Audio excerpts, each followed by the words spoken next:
love in this place. Whenever two or more of us gathered in His name, I found the world is all the same. People think marriage is complicated, but let me tell you, it is not rocket science. Too many couples get stuck in the same cycle, arguing, feeling disconnected or overwhelmed, and think the only solution is something big or dramatic. But the truth is, thriving in marriage doesn't take rocket science. It takes small, consistent steps. Speaking life into your spouse daily, praying together, even briefly, protecting quality time, listening before responding. These simple steps rooted in faith can completely transform your marriage. This book, It's Not Rocket Science, Simplifying the Complexities of Marriage, is packed with practical, Christ-centered tools to help you build the marriage God designed for you. Grab your copy today on Amazon and let's simplify marriage together.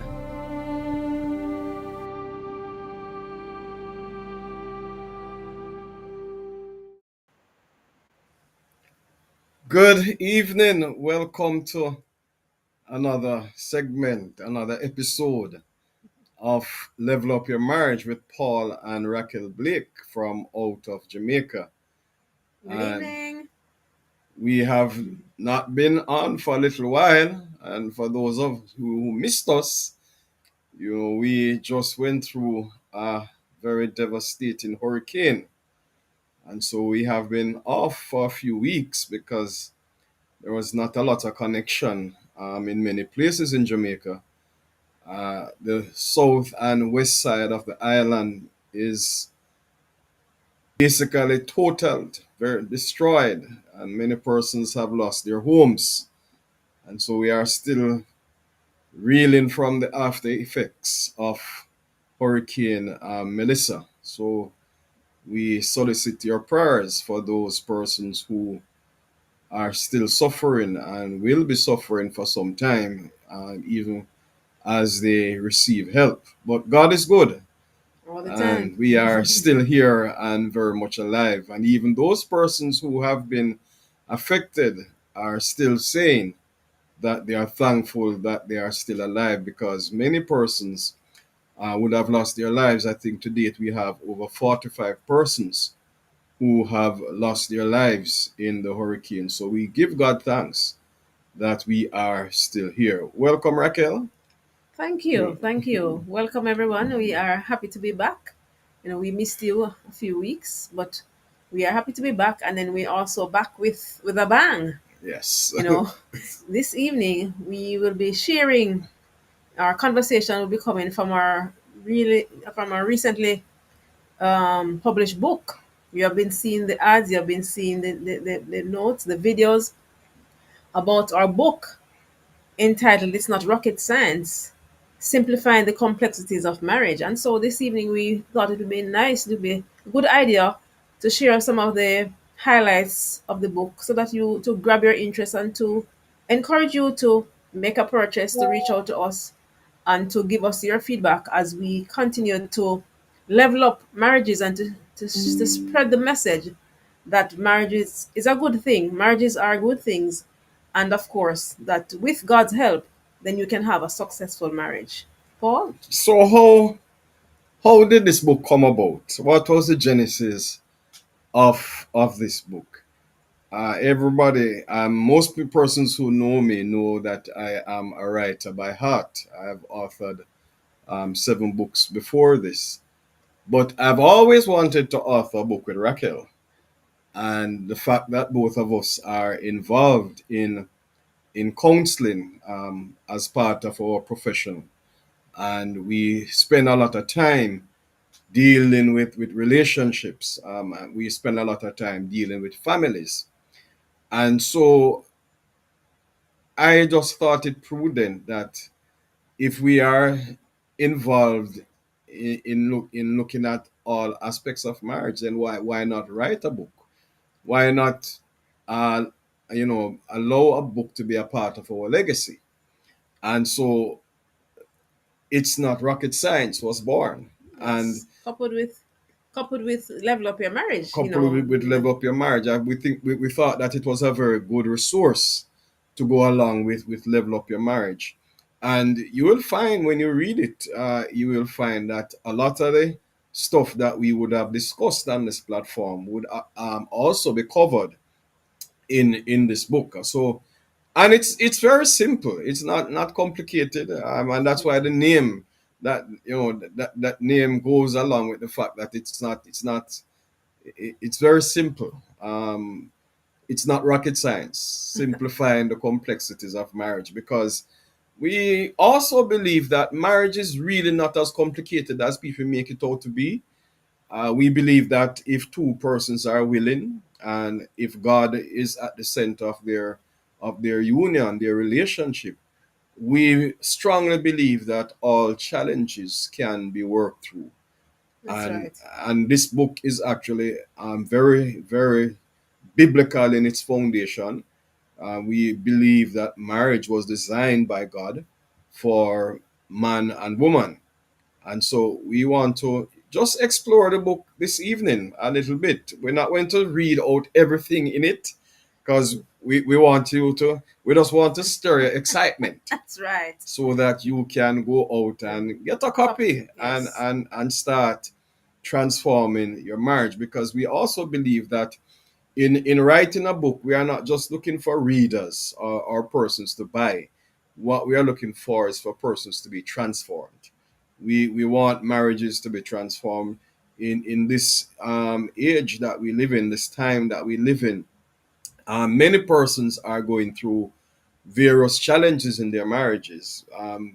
Many marriages are at different stages, and we believe that we have a resource that is able to assist on this journey. Marriage is a wonderful journey.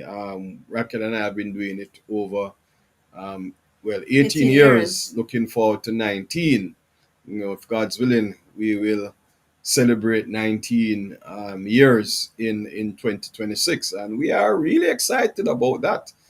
And we think that we have something to contribute, to help persons like ourselves, especially Christians, to have better marriages, to have better relationships, to form better bonds, and all of that, because we believe that that is what God designed marriage for. Not for endurance, but for enjoyment. Yes. Right? And so we can thrive. Yes, so we You can know. thrive. That's right. That's right. And so, as we give a synopsis, we want to probably touch a few chapters. This is the book, by the way, and you would have seen the ad. Well, it's not showing now, but we will show it after. We'll run that video again after. But in the book, we cover one of the chapters. We cover, I believe, is chapter 1. We cover the idea that marriage requires that both parties be Of the same of mind. the same mind. Yes. And I have in the recent times been seeing how important this particular subject is, that persons be of the same mind, because I have been involved in counseling quite a few couples who, the number one challenge that they are facing is that both of them are on two different planets. Um, One person is east and the other one is west, in terms of how they think, how they understand their roles, their Your expectations, goals. their goals, and that is becoming a big thing, Yes. right? And I don't think that many persons are taking the time out, Raquel, to find out if they're on the same page before they get married. And it ends up now causing a lot of challenges in the relationship. So in chapter 1, we really cover that subject of being of the same mind. And from Amos chapter Chapter 3. 3 verse 3, when Amos the prophet asks, can two walk together Unless they agree. unless they agree? Can two lie down together for warmth unless they are in agreement? And so we believe that for marriage to thrive, then both parties need to be thinking along a certain plane. We're not saying that you must be thinking identical, Right. That's the point I was just about to but make. there must be some agreement on some basic And elements. an alignment, Yeah, I like that word, Raquel. In Alignment. alignment. In Yes. alignment.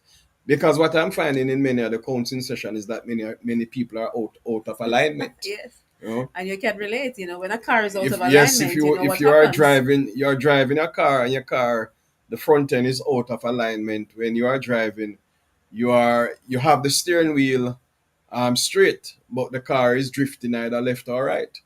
Yeah, And so sometimes it seems like you're fighting the car. right, so as you said, the steering wheel seem to be okay. Well, Yes. sometimes it's not.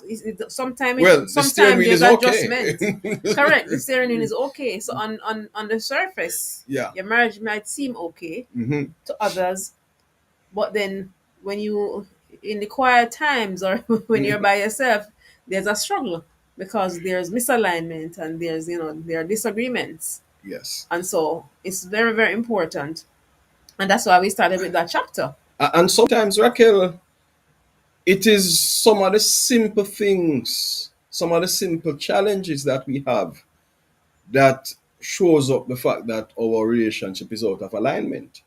Because we often think that we cannot go into marriage expecting the big challenges. And we will have some big challenges, but I am finding that a lot of times what sends people out of alignment are not the necessarily big things. It is some of the things that we oftentimes think that we can get over, with time. As soon as we get married, as soon as the day passes, then The everything will. festivities are Yes, over. as soon as the festivities are over, then everything will fall into place. And so it is interesting that this idea of being of the same mind is very, very important. I will probably just read the first paragraph Oh, in the book, Be of the Same Mind, Amos chapter 3 and verse 3. And it quotes it says, can two walk together unless they agree? Marriage is a sacred relationship where couples, often two people from different backgrounds, come together and promise to bring out the best in each other. They need to agree on many things for this relationship to succeed and for both individuals to feel fulfilled. They need to have similar perspectives on life, family, and relationships to ensure longevity. This does not mean that they should become mirrors of each other, but they must agree on some important things.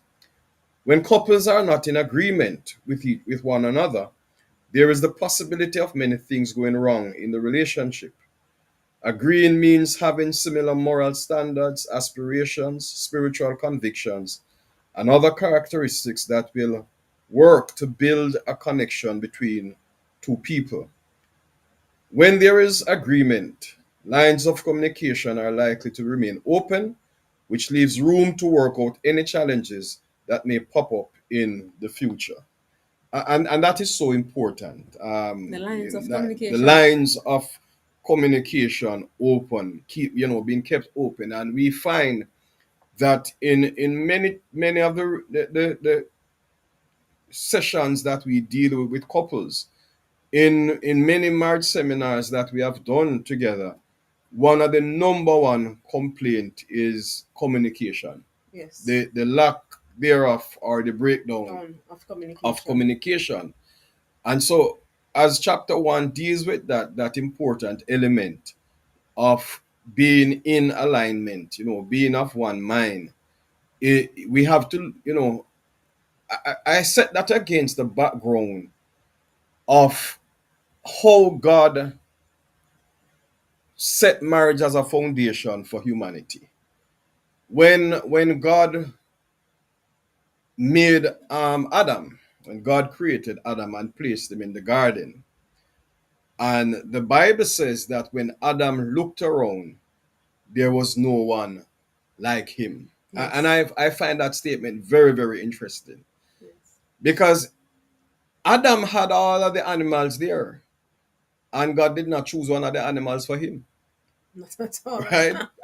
That would have been It said misalignment. it said that God placed Adam in a deep sleep and took from him a rib, and from that rib he created Eve, someone that could complement him, someone that could bring him into alignment. Because Adam being in the garden, Raquel, was out of alignment. Yes. being, Being alone. being in the garden Alone. alone, he was out of alignment, and he needed to be in alignment.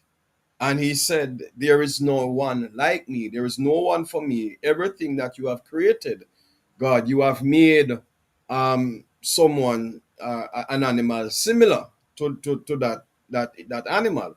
But there is no one like me. And so God gave him Eve as someone who was able to complement him. And I believe that they lived well. They did well until we know what happened. But Exactly. the idea is alignment, being of the same mind. It begs a question, Raquel.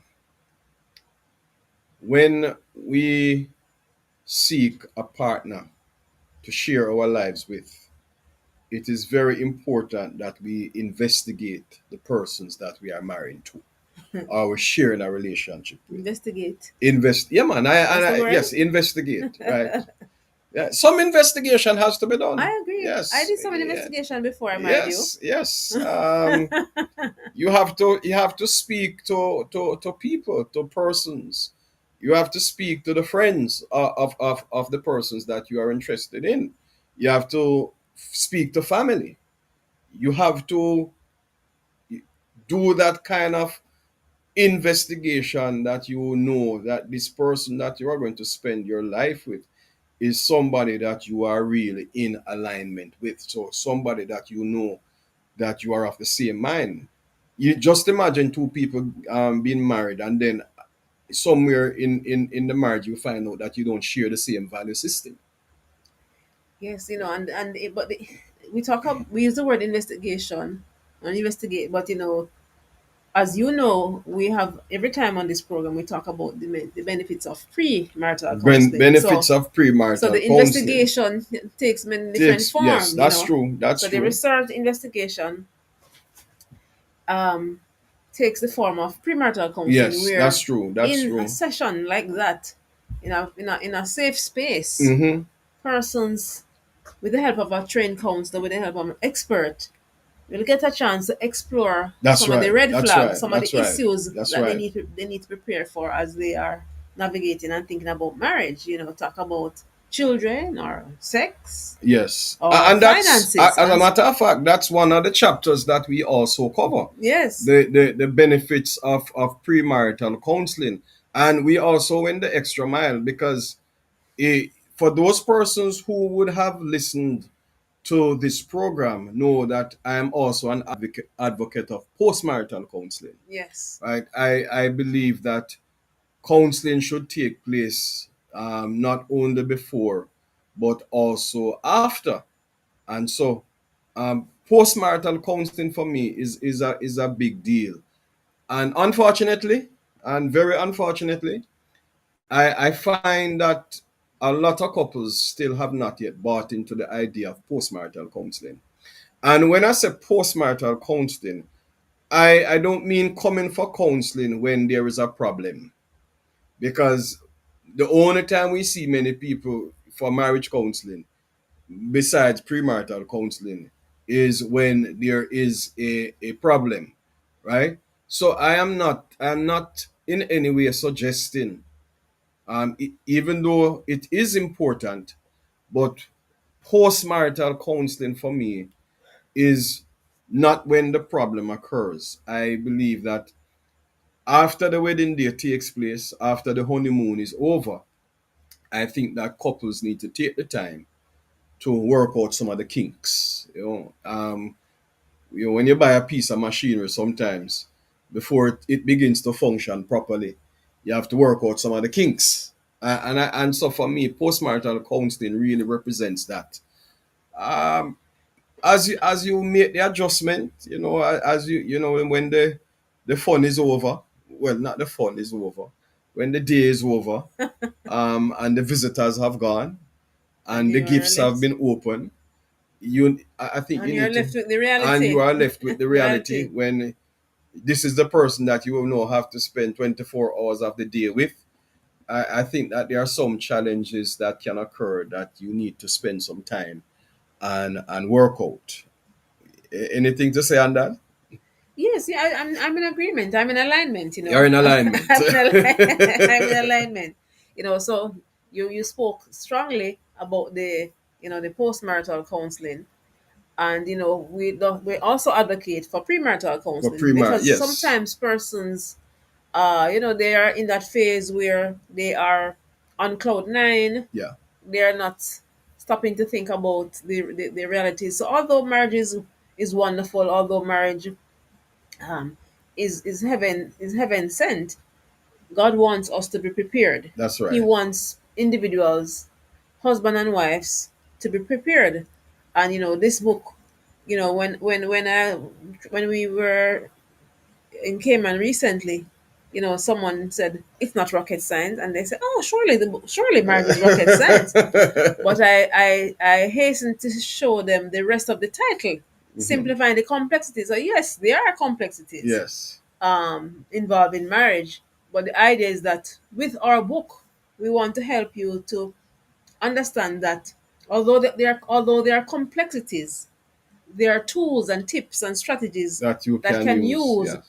to help you to simplify it so that you can be successful on get to be very successful in your marriage. And one other thing in terms of premarital counseling to Raquel, again, I am also an advocate for this because when I remember when I was at seminary, when I was studying, doing my first degree at university, and we did a course in marriage counseling, and I found it very shocking because I was in a class, we're studying with other ministers, and I found it very shocking that many ministers don't do more than 6 sessions of premarital counseling. And I think that it is so inadequate. I my thing for premarital counseling, I strongly believe that couples should be counseled for premarital counseling at least 1 year, at least a year. Probably if you can do it once per week, once a month. But I honestly think, as a matter It's a of part fact, of the if you preparation. do it only for once per month for a year, that's only 12 sessions. That's really 12 sessions. Right, and then of course, well, you see, it's 12 sessions, but I guess doing going, they will be given homework and some kind of assignments, so that if they come, if the couples go for one for 12 months, in the Bible, Esther took one. Although Esther was beautiful and she had her beauty, she also took a year to prepare, To to prepare to, to herself. prepare herself to meet the king. So the message we're sending, that it's important to prepare. Yeah. Take time. Take Take the time to time. prepare. Prepare. And don't allow the anticipation of marriage to cause you to rush things. I believe that it is better to spend the time preparing, and save yourself some, probably heartaches further down the line. Right, but even with even saving yourself heartache, but also being empowered. it empowered you.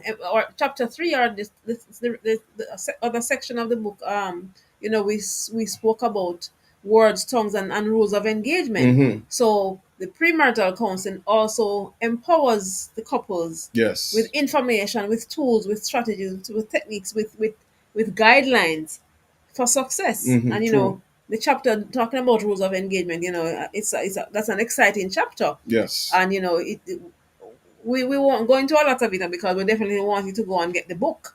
But when you talk about rules of engagement, when we talk about rules of engagement, we are talking about strategies that helps you in guiding your steps in terms of how do you fight, in terms of how you navigate this element of sex, how you navigate finances, how you navigate your home, how you plan for children, how you work out.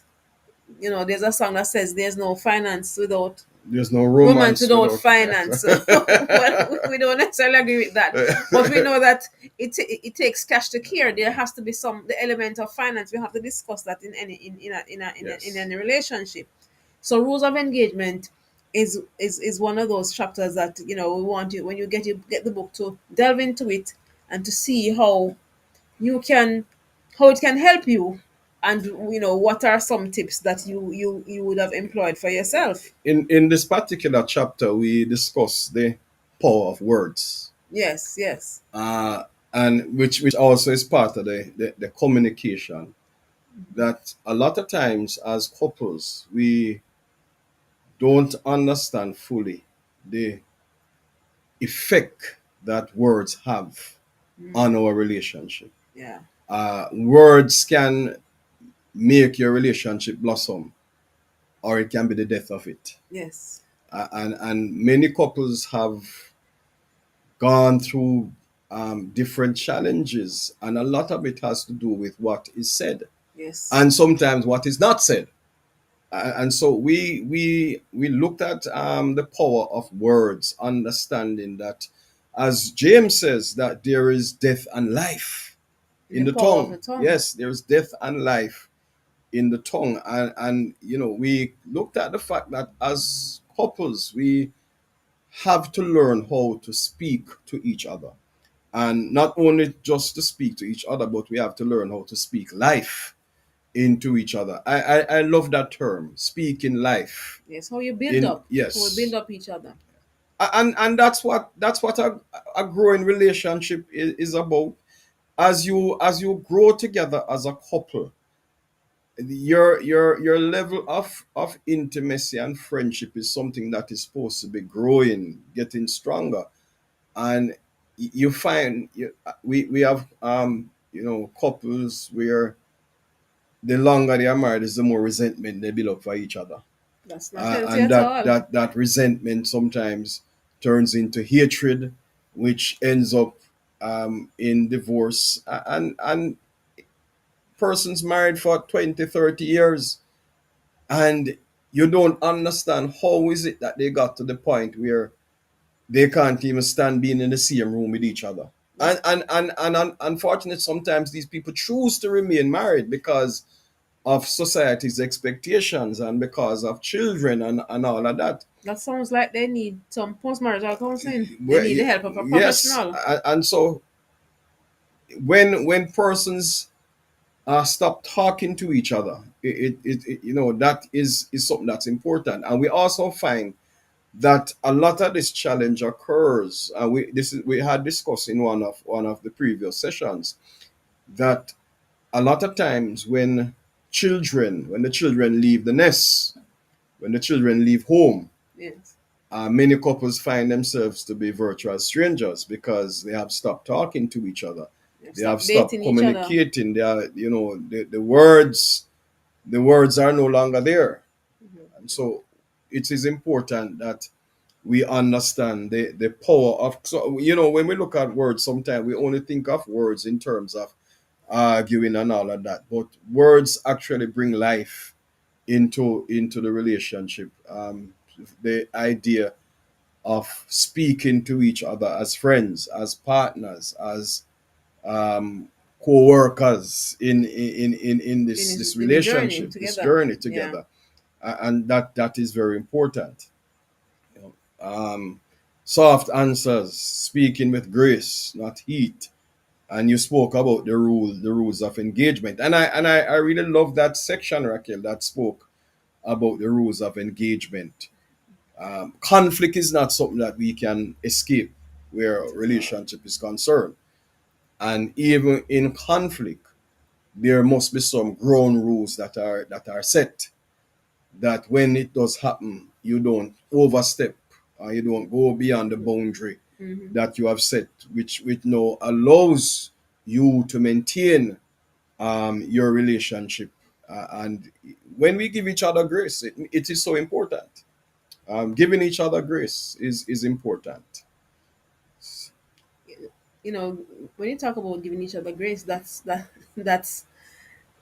just such a pleasant and great thing, because every day we receive grace from God. Yes, that's true. And Yes. as couples, husband and wives, it's important that they give each other grace, because the wife can't assume or think that, okay, I'm doing so well that I don't need grace, or Yeah. I'm perfect. But my husband over there, you see him, he needs to pull up his socks. Yes, It doesn't work like that. that's right. So husbands and wife couples it's important to have this mentality that we both need grace, Yeah, and the same way that we receive grace from God is necessary that husband and wife give each other grace. that's right. Remember, if you have a question or comment, please feel free to write it in the comment section, so that we can respond. If you have, you might just have something that you want to add to the discussion. It doesn't have to be a question, but if you have a question, please feel free to share on the platform. That is why we are here. We also spoke about keeping the spark, passion, play, and romance. I was thinking the other day, Raquel, that we need to do a workshop called Love Games. I agree. I think we would have a wonderful turnout. Or call it the games people play. I remember last year we one of on this on our program here, Level Up Your Marriage. Hmm. It only takes a spark. It only takes a And spark. we had I think almost 1,000 viewership of that episode, Yes, because it's really it marriages needs yes, sparks. that's right. To have a healthy, passionate, growing marriage, it requires sparks. Yes, And of course, in the book we spoke about the sparks that keeps the engine going, yes, the sparks that brings a smile to the face of the husband, the spark that brings a smile to the face of the wife. that's right. And of course, we want to make sure, as we always say, that we are talking about sparks and games and romance in the context of in a In a Christian, Christian, yeah, from a Christian biblical environment. perspective, in a Christian environment. So we are not speaking or implying anything that would go against the word of God. We want to make sure that that is clear. It's so I important. want I want to read, just share with you a paragraph or two from the chapter entitled Child's Play. What page is that? So we And can. that's on page 36. That's on page It's actually 36. So chapter when 6. you buy your book, we want you to go to page 36. So this title is entitled Child's Play. It says, observing children at work is a fascinating experience. At play. Yes. At play. Oh, I said work. Oh. Children should work. Children should play. Observing children at play is a fascinating experience. Their sense of freedom and lightheartedness is unmatched. Their carefree spirit often makes us as adults long for a time when we too could frolic without the weight of responsibilities pressing down on us. While play is an essential part of childhood, it is just as vital for adults' overall well-being. Unfortunately, playtime is often the missing element in our lives, particularly in our relationship with our spouses. We take life so seriously that we view play as a luxury we cannot afford or we can't afford. However, if we are honest, many married couples would not only enjoy but also greatly benefit from incorporating more play into into their their relationship. relationships. Amen. And that is so true. Yes. I was sharing with a group this morning that life is always lifing. And what I meant by that is that if we can sometimes allow life to get away from us, and life really is always just going to be moving from one point to the next, and oftentimes we really can do very little to control what life is throwing at us, and all of that. But in the midst of that, I honestly believe that we have to now take some time to stop and breathe. Stop And and play. I want to use breathe first, Okay. right? We need to take time to stop and breathe, to stop and smell the roses, Yes. to stop and view the flowers. And this is where play comes in, Raquel. We find that a lot of couples, we are focused on the children, getting them ready for school, getting them ready for high school, getting them ready for college. For many of us, our weekends is we spend our weekends bringing the children from one activity to the other. And as they grow older, they have classes, and they don't they go school 5 days a week, but sometimes seven. And parents get involved in all of that. We are busy cooking the meals. We are busy going out to work to provide the funds to pay the bills. Busy storing up for retirement.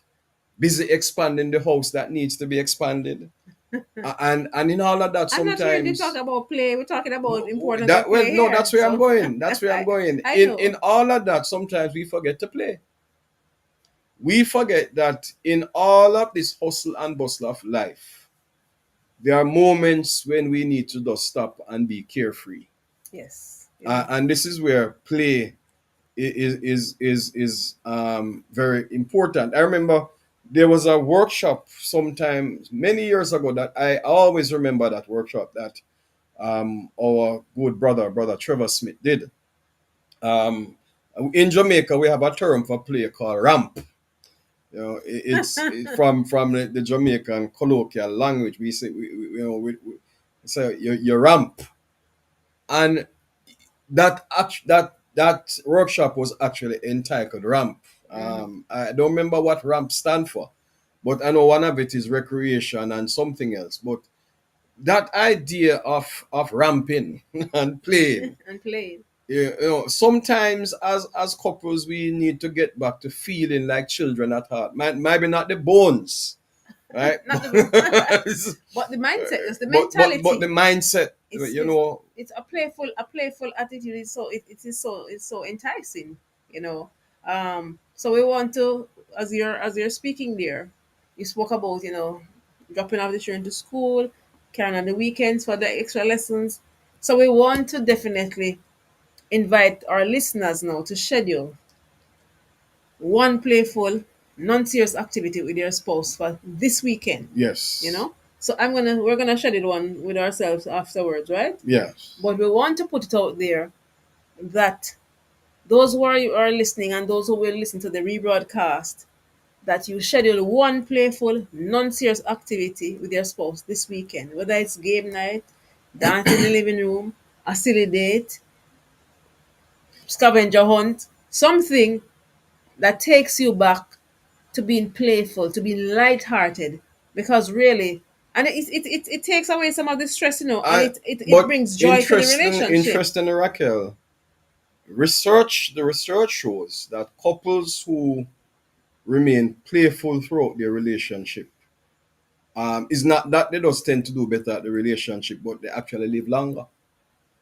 Generally, Yeah. yes, that it's a They good strategy for yes, everyone, whether you're married or not. yes, and the research shows that people who are playful and light-hearted tend to sometimes even have less um, illnesses Illnesses. as they grow older.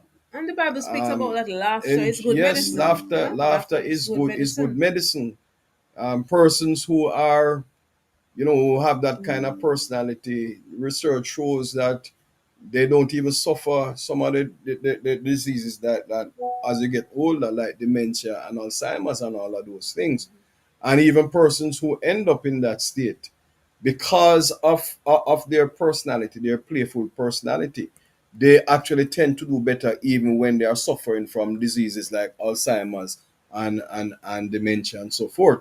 So playing and laughter is important. It's part of who we are as people.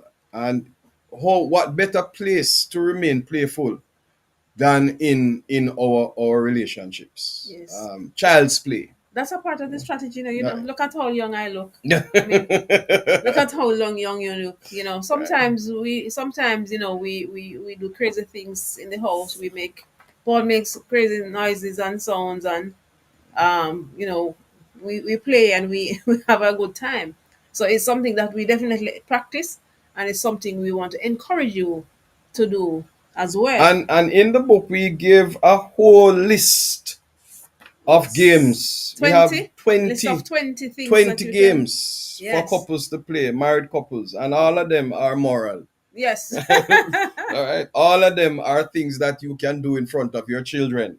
All Yes, right. because also as you said about doing it in being playful in front of your children, that is definitely setting them up for their Yeah, that's relationships, true. their That's true. marriages, That's true. because that's definitely a good role model Mm-hmm. to demonstrate to your own children that marriage is good. Marriage is healthy, and marriage can make a positive difference. That's right. Very true. We have a comment here. Who's that? Oh, Um, Pat Pat. accessories says and dance. Yes, Play and that's true. dance. Play and Yes, dance. You know, bring out some old time songs. life is too. It's just too hard sometimes not to laugh and smile and have fun. Sometimes even laugh at yourself. Um, I do that from yeah, time to you time. know, as couples we have to find time to get through the stressful parts of life. Find time to navigate the challenges. And as I said before, when we are able to have light moments, it makes the stress of life so much easier to handle.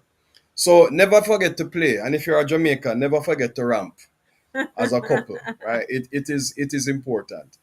Another thing that we dealt with, Raquel, uh, is the heavy stuff. We talked about some of the heavy stuff.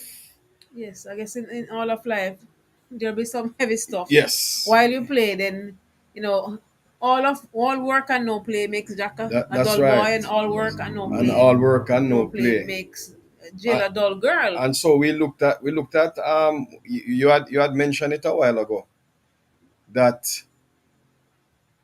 about finance and romance. There's a chapter in the book called Financing the Romancing. And that's an important chapter because again, as marriage counselors, one of the challenges, one of the things that actually destroy relationships is money or the lack thereof. And many couples don't talk about finances until they are in it. And finances is something that you have to talk about, you have to plan for. And the way how life is that um it's not something that you can guarantee because I remember doing doing a wedding some time ago, and when we got to the section that says for better or worse, the wife wouldn't answer.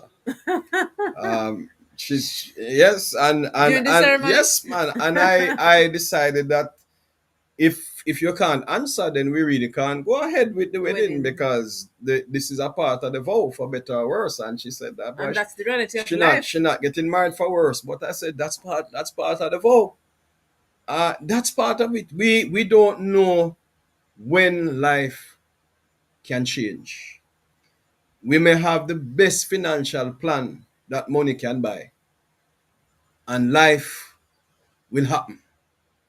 It may be sickness, it may be accidents, it may be disaster. I am sure that in the hurricane past, Raquel, that many persons would have had their financial thing planned out. Many persons would have had money saved up for a rainy day, not knowing that so much rain would fall that wash True. away everything. Including the So money. even with the best plans, there is actually no guarantee of what life will throw at you. But for me, it is better to have a plan than no plan at all.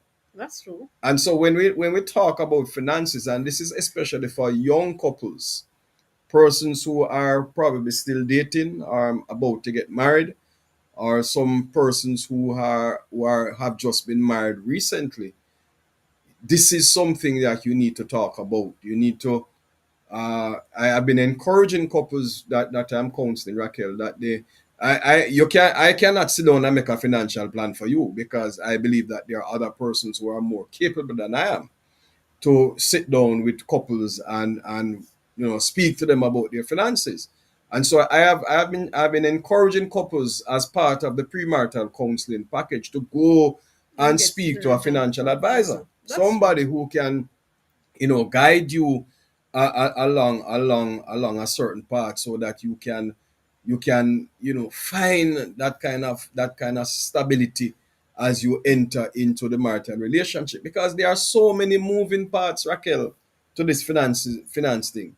And that's why, going back to the point we made earlier, and that's also why the premarital counseling is important, because excuse me, so the counseling not only involves the other things that we spoke about, but Hmm. they will also be scheduling time to make the financial plans, That's right. to That's look at right. how they want to chart their life together financially. Yes. So we are definitely an advocate for the premarital counseling, and where you give yourself enough time to Yeah. prepare in all aspects. Yes. And just to look at a few things, I remember when we just got married. Both of us wanted to do our masters, but we couldn't do our masters at the same Same time. time. One of us had to go first. I think you were the one that went first and did your masters, and then I did my one after. We couldn't afford for both of us to be studying at the same time, and And having all bills to pay and all of that. When before Timothy was born, we had to sit down and make a plan for Timothy, even though he was not even conceived yet. And but it's it's preparation. preparation. You have to, Preparation. as a matter of fact, you have to plan 18 years in advance for him before him even born. Right? Because when he comes into the world, now you have to sit and talk about which school you're going to send him. Can you afford to send him to the school that you want to? But before you get to College and all of that. All yeah, of and those all of things are that. But important. before you get to school, when children are very young, the matter of health. So Just the yes. health insurance and the health coverage and the cost And when, of and when taking they care when they and the get when they get formulas sick, they get sick every other week. and the formula and so so this is one of the heavier topics that we discussed in the book. And so we are simplifying the complexities, but what we are saying that it's not rocket science. Yeah. It takes preparation, it takes plan, it takes intentionality Yes. to be successful in your marriage. And in the same way that persons take time to study and to become get to attain the profession that they desire. In the same way, if you desire marriage, then it's important that you take time to be intentional about it, take time to plan, take time to read, take time to ask questions, take time to investigate, so that Yes. you to ensure the best outcome for your marriage. And even as a part of finances, because finances don't just have to deal with, Raquel, the mortgage, the bills, the school fees and all of that, but even as part of your discussion on finances, you have to also discuss self-care. Self um Self-care, no. Yes, going out, Sorry. going on holidays, going on Vacation and outing, vacation, going to eat dinner, going out to eat, all of those things, because those are some of the things that help to sustain the relationship, relationship. right? Definitely. Definitely. You can't just be working, right? And I find that if people take the time to discuss them, I'm finding with a lot of couples now in discussing finances, many persons have their vacation savings set aside, Yes. right? Where just as how they think about paying the mortgage and all of that, they also put money into the vacation fund. And that is important because it is part of what keeps the relationship going. So financing the romancing I think it's a very good chapter. I think many persons Yes. will enjoy reading financing the Yes, romancing. that's chapter 11. But before we are almost at the end for tonight. So chapter 11 talks about financing and romancing, while chapter 8, um I shared this book with a colleague of mine when we just got the printed copies. And as she opened the book, she looked at, oh, chapter 8, let's talk about sex. Hmm. you know Yes. so we were intentional, we were creative, we were strategic with the topics, with the chapters, because we've come to Hmm. understand, in 18 being married for 18 years, that there are many different facets, and we want through this book to help you to be prepared. We Yes. want through this book to help you to be successful in your marriage. And we want through this book, with the help of God, I cannot leave that part out, with the help of God, that the nuggets that we have shared in this book, we know not, this book is not exhaustive. Of Hmm. course, there are things that might not be covered, or there are things that additional things would have been covered. But this is just one book. We might have another one coming out Well, in the not near mine. future. God's willing, God's willing, there will be another one. coming out in the near future. But we want you to take the time to enjoy this book, to grab a coffee. I'm not sure if you can see the cover, but you will see the cover in the video that will be shown at the end. So we are very excited to be on Level Up this evening, Level Up Your Marriage, talking about our book. It's not rocket science, simplifying the complexities of marriage. And we give you a charge. We give you the charge. Go out and grab your copy. Go out and, for this weekend, do something playful with your spouse. I'm not sure what has gone wrong with my throat. So, Yeah, Paul, it's available on Amazon. It's available in the Kindle format and in the paperback format, and it's very very very affordable, just 19.99. Very small money. Support us as we seek to transform marriages with It's Not Rocket Science, simplifying the complexities of marriage. We are indeed very, very thankful to God for giving us this platform where we can continue to share with the world, because this is not just um, in the corner of Jamaica. We want to share with the entire world that marriage is still alive and God still celebrates marriage. God looked at marriage with such high esteem that he likened marriage unto the relationship that Christ shares in the with the church. church, and that's very important. So God holds this union in high regard, and we must do all that is in our power to make sure that our marriages work. And so Raquel and I want to do our part in helping members, especially of the Lord's Church, to have better relationships, to have better marriages, because we believe that God ordained it so. So, until next time, when we come to you with another discussion, please go out and get your copy of It's Not Rocket Science, Simplifying the Complexities of Marriage. And we close with the video that we began with. If you want to get in contact with us, you can contact us through our email. You can send us an email at levelupyourmarriagecoc at gmail.com. That's levelupyourmarriagecoc at gmail.com. Or you can call us. My number is 876-835-6524. That's 876-6524. And Raquel's number is 876-421-6722. That's 421-6722. 876-421-6722. We are thankful for the audience that we have had this evening. And as we look forward to another week of Level Up Your Marriage, we say, God bless you. Good night. People think marriage is complicated, but let me tell you, it is not rocket science. Too many couples get stuck in the same cycle, arguing, feeling disconnected or overwhelmed, and think the only solution is something big or dramatic. But the truth is, thriving in marriage doesn't take rocket science. It takes small, consistent steps. Speaking life into your spouse daily, praying together, even briefly, protecting quality time, listening before responding. These simple steps rooted in faith can completely transform your marriage. This book, It's Not Rocket Science, Simplifying the Complexities of Marriage, is packed with practical, Christ-centered tools to help you build the marriage God designed for you. Grab your copy today on Amazon and let's simplify marriage together.